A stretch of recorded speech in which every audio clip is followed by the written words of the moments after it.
इंदौर से सामने आई तथाकथित करोड़पति भिखारी मांगी लाल की कहानी। मांगी लाल का है। हाँ। मांगी लाल का कब बनाया था? नेते है, वो नेते छूने बोटने मांगी लाल के नेते थे। सवाल सिर्फ इतना नहीं है कि मांगी लाल के पास कितनी संपत्ति है। उनके नाम पे फिलहाल में कुछ भी नहीं है। ये मकान, जैसे ये 3 मंजिला मकान बताया गया है, ये मकान मेरा है, मेरी मम्मी के नाम पे है। और लखपति नहीं करोड़पति भिखारी जैसे टैग चल पड़े। भाई कहाँ ले जा रहे हो, क्या है? मैंने बोला भीख नहीं मांगता हूँ, भिखारी नहीं हूँ। सब बोला, उधर जाते तो बोलते भी लोग कि भाई वो भीख नहीं मांगता, सब बोल देते। बाकी सबसे अहम दावा यह है कि मांगीलाल सराफा बाजार में भीख मांगने नहीं जाते थे। भिक्षा तो वो नहीं मांगते हैं, लेकिन क्या है कि उन्हें पीछे वहाँ ब्याज बांट रखे हैं। मैं मांगीलाल को 2 बार भीख मांगना छोड़ने के लिए समझाया गया था। 8-10 साल से लगातार भिक्षावृत्ति कर रहा है, ऐसा बताया गया वहाँ के लोगों के द्वारा। इंदौर में भीख मांगना, भीख देना और भिखारियों से किसी भी तरह का लेन देन कानूनी रूप से प्रतिबंधित है। क्योंकि इंदौर में भिक्षावृत्ति पूरी तरह बैन है। इंदौर से सामने आई तथाकथित करोड़पति भिखारी मांगी लाल की कहानी जितनी चौंकाने वाली लगती है, उतनी ही उलझी हुई भी है। सोशल मीडिया पर 3 घर, 3 ऑटो और 2 BMW जैसी सुर्खियों ने इस मामले को सनसनी बना दिया, लेकिन ज़मीनी हकीकत अब धीरे धीरे परतें खोल रही है। नमस्कार, मेरा नाम है भारती बघेल और आप देख रहे हैं न्यूज़ वॉच इंडिया का खास कार्यक्रम आज का बड़ा सवाल। सवाल सिर्फ इतना नहीं है कि मांगी लाल के पास कितनी संपत्ति है, बल्कि असली सवाल यह है कि क्या किसी व्यक्ति को बिना पूरी जांच के करोड़पति भिखारी ठहरा देना सही है, और क्या बीमारी, सामाजिक उपेक्षा और प्रशासनिक जल्दबाजी के बीच सच कहीं दब तो नहीं गया। पूरा मामला इंदौर के सराफा बाजार से जुड़ा है। प्रशासन को सूचना मिली कि यहाँ एक कुष्ठ रोग से पीड़ित व्यक्ति भीख मांग रहा है। भिखारी मुक्त शहर अभियान के तहत टीम पहुंची, मांगीलाल को रेस्क्यू कर आश्रय गृह भेजा गया और यहीं से कहानी ने अलग ही मोड़ ले लिया।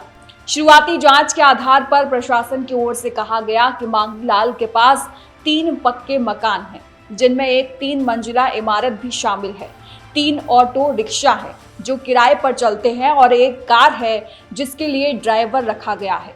इन दावों ने सोशल मीडिया को आग दे दी और लखपति नहीं करोड़पति भिखारी जैसे टैग चल पड़े। ये मांगी लाल का है। हाँ। मांगी लाल का कब बनाया था? नेते है, वो नेते छूने बोटने मांगी लाल के नेते थे। हाँ, मार छोरो आई। तुम्हारा छोरो है? हाँ। कई काम करे हो? काय काम आई, काय काम आई दियो तू? ये नहीं, 3 दिन हो गया। 3 दिन से नहीं आए हो? किसी का काम कहीं करे? लेकिन जब मांगीलाल के परिजन सामने आए तो प्रशासन के दावों पर गंभीर सवाल खड़े हो गए। भतीजे का साफ कहना है कि उनके चाचा भिखारी नहीं हैं और जिन संपत्तियों का जिक्र किया जा रहा है वे तथ्यात्मक रूप से उनके नाम पर नहीं है। जिस 3 मंजिला मकान को मांगीलाल की संपत्ति बताया जा रहा है वह भतीजे की मां के नाम पर दर्ज है। उस मकान के लिए लिया गया लोन भी वही भर रहा है और इसके दस्तावेज मौजूद हैं। एक अन्य मकान को लेकर पारिवारिक विवाद न्यायालय में विचाराधीन है। यानी जिन संपत्तियों को एक व्यक्ति की भिखारी कमाई बताकर प्रचारित किया गया वे कागजों में किसी और के नाम पर हैं। ये मकान, जैसे ये 3 मंजिला मकान बताया गया है, ये मकान मेरा है, मेरी मम्मी के नाम पे है, रजिस्ट्री है और उस पर लोन लेके मैंने मकान बनाया है। किस्त में पूरी मैं भरता हूँ और इसका रिकॉर्ड वगैरह सब डॉक्यूमेंट में सब दे सकता हूँ। सालों का जो भी रिकॉर्ड है इसका, पैसे का, वो कागज सब दे सकता हूँ मैं इस मकान का। मैं 3 ऑटो रिक्शा है तो 2 ऑटो रिक्शा मेरे नाम पे है, मेरे खुद के ही है। मैं उसका सबूत दे सकता हूँ, मैं खुद के नाम पे मेरी गाड़ी है। उसकी मैं किस्त भरता हूँ 5, एक गाड़ी की किस्त मैंने 7 भर दी है, एक गाड़ी की किस्त 5 भर दी है। वो मेरे नाम पे गाड़ी है, रजिस्ट्रेशन मेरे नाम पे है। और रजिस्ट्रेशन के ऊपर मतलब वो रहता ना, क्या बोलते हैं, हाँ ऑटो नंबर रहता है, वो तो ठीक है। वो क्या बोलते हैं, फाइनेंस करा हुआ वो लिखा हुआ है, तो वो चीज़ मेरी है। सबसे अहम दावा यह है कि मांगीलाल सराफा बाजार में भीख मांगने नहीं जाते थे। भतीजे के अनुसार मांगीलाल बुलियन और छोटे व्यापार से जुड़े लोगों को ब्याज पर पैसे देते थे और रात में वहां वसूली के लिए बैठते थे। कुष्ठ रोग के कारण वे चल फिर नहीं सकते, इसलिए पहियों वाले तख्ते पर बैठते थे। यही दृश्य लोगों को भिखारी जैसा लगा और तस्वीरें वायरल हो गईं। सोशल मीडिया ने बिना संदर्भ जाने फैसला सुना दिया। उनकी सेवा मैं करता हूँ, मेरे साथ में रहते हैं। पहले अलवासा रहते थे वो, और भी 6 महीने पहले अलवासा थे। उस 6 महीने के बाद मैं यहाँ ले आया हूँ। ये मकान मैंने बना लिया था, तो मैं उनको भी लाचार व्यक्ति है, तो मैं उनको मैं रखना चाहता हूँ। मैं रख रहा हूँ, सेवा करूँगा और आगे भी करूँगा। ऐसी बात नहीं है कि नहीं करूँगा। भिक्षा तो वो नहीं मांगते हैं, लेकिन क्या है कि उन्हें पैसे वहाँ ब्याज बांट रखे हैं, तो वो लेने के लिए जाते हैं और वो उनकी दिल की बात मुझे नहीं बताते हैं। ये मामला है। मैंने भी उनको देखा नहीं कि भिक्षा लेते हैं कि नहीं लेते, मुझे नहीं मालूम, लेकिन ये है कि उन्हें ब्याज पे पैसा वहाँ बांट रखा है, लेकिन वो लेने जाते हैं और वो डेली जाते हैं, ये मुझको मालूम है। प्रशासन का पक्ष इससे अलग है। भीख उन्मूलन अभियान के नोडल अधिकारी दिनेश मिश्रा का कहना है कि शुरुआती जांच में सामने आया कि मांगीलाल 2021-22 से भीख मांग रहा था। उनके मुताबिक उसने सराफा क्षेत्र से 4 से 5 लाख रुपए ब्याज पर दिए हुए हैं, जिनसे रोज 1000 से 2000 रुपए की आमदनी होती है। इसके अलावा वह भीख से भी रोज 400 से 500 रुपए कमा रहा था। इसका नाम मांगीलाल है और एक प्रकार से कुष्ठ रोगी है ये व्यक्ति। इसकी उम्र 55 से 60 साल के करीब है और पिछले 8-10 साल से लगातार भिक्षावृत्ति कर रहा है, ऐसा बताया गया वहाँ के लोगों के द्वारा।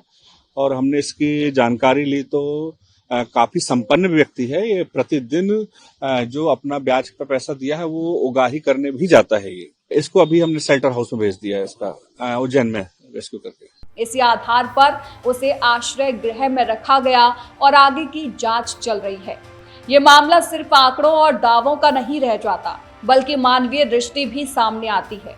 भीख उन्मूलन के क्षेत्र में काम करने वाली एनजीओ प्रवेश की अध्यक्ष रूपाली जैन का कहना है कि मांगीलाल को सिर्फ कानून के चश्मे से नहीं देखा जाना चाहिए।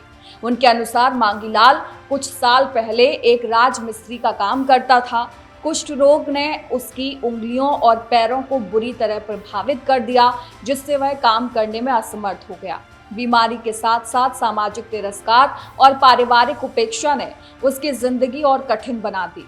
ऐसे में सराफा क्षेत्र में रात के समय बैठना उसकी मजबूरी भी हो सकती है, ना कि कोई सुनियोजित भिखारी मॉडल। एनजीओ का यह भी दावा है कि पिछले 4 वर्षों में मांगीलाल को 2 बार भीख मांगना छोड़ने के लिए समझाया गया था। कुछ समय के लिए उसने ऐसा किया भी, लेकिन बीमारी और समाज की बेरुखी के चलते वह फिर उसी हालात में लौट आया। कुष्ठ जैसे रोग आज भी समाज में गहरे कलंक की तरह देखे जाते हैं। ऐसे रोगियों के लिए पुनर्वास सिर्फ कागजी योजनाओं से नहीं, बल्कि संवेदनशील सामाजिक सहयोग से संभव होता है।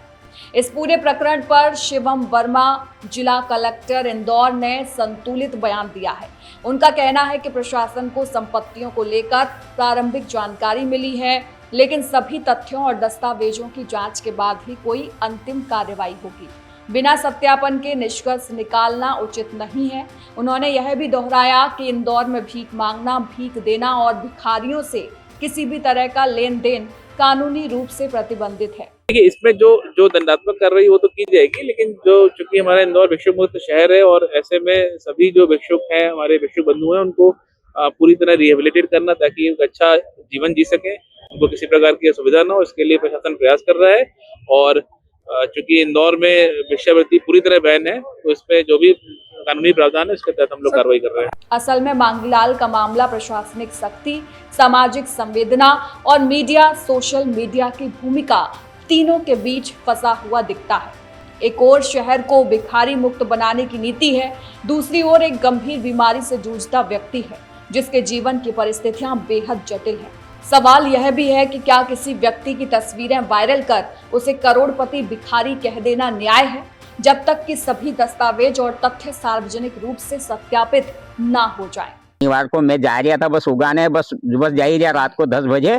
वो मार्केट पूरा बंद था, सराफे में तो पहुंचा ही नहीं था। मैं बुढ़ाना मार्केट करके सुभाष नगर में कपड़ा की रेडीमेड का, तो दुकानें बंद हो गई थी। वहां से जा रहे थे, एकदम मेरे को जाके उठा लिया और गाड़ी में बिठा दिया। हम लोग, भाई कहाँ ले जा रहे हो, क्या है? मैंने बोला भीख नहीं मांगता हूँ, भिखारी नहीं हूँ।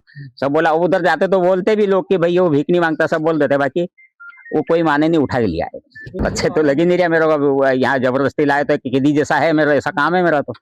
यहाँ क्यों अच्छा लगेगा? मैंने कहा मेरा घर बार छोड़ के मेरे को उठा के जबरदस्ती लाके बोले कि आश्रम में ला जाके छोड़ रहे हो, बोले ये झूठे झूठे छाप रहे कि बोली ये भीख मांग लिया था, ये भीख के पैसे से ये बनाया। तो भीख के पैसे थोड़ी बनाया, मेरी मेहनत से बनाया भैया, ब्याजों ने कमाए, फिर कोई वो धंधा भी करे, मैंने सभी तरह के धंधे करे। ये कहानी हमें सोचने पर मजबूर करती है कि गरीबी और भिक्षावृत्ति को सिर्फ आंकड़ों और संपत्ति के चश्मे से नहीं देखा जा सकता। बीमारी, सामाजिक बहिष्कार और पारिवारिक हालात भी उतने ही बड़े कारक होते हैं। मांगीलाल करोड़पति है या नहीं, यह जांच का विषय है, लेकिन इतना तय है कि यह मामला सिर्फ सनसनी नहीं बल्कि संवेदना और जिम्मेदारी की भी परीक्षा है, प्रशासन की, समाज की और मीडिया की भी। वहीं आपका इस खबर को लेकर क्या कहना है, कमेंट करके बताएं और वीडियो को शेयर जरूर करें ताकि आपका पार इसमें न्यूज़ वॉच इंडिया की टीम पर यूं ही बना रहे। यह आपका ही प्यार है कि हम 1 मिलियन सब्सक्राइबर्स को क्रॉस करके 18 करोड़ व्यूज पार कर चुके हैं। आशा है आपका ये प्यार यूं ही बना रहेगा और देश दुनिया से जुड़ी बड़ी खबरें हम पूरे फैक्ट्स के साथ सबसे पहले आपके पास लाते रहेंगे। नमस्कार।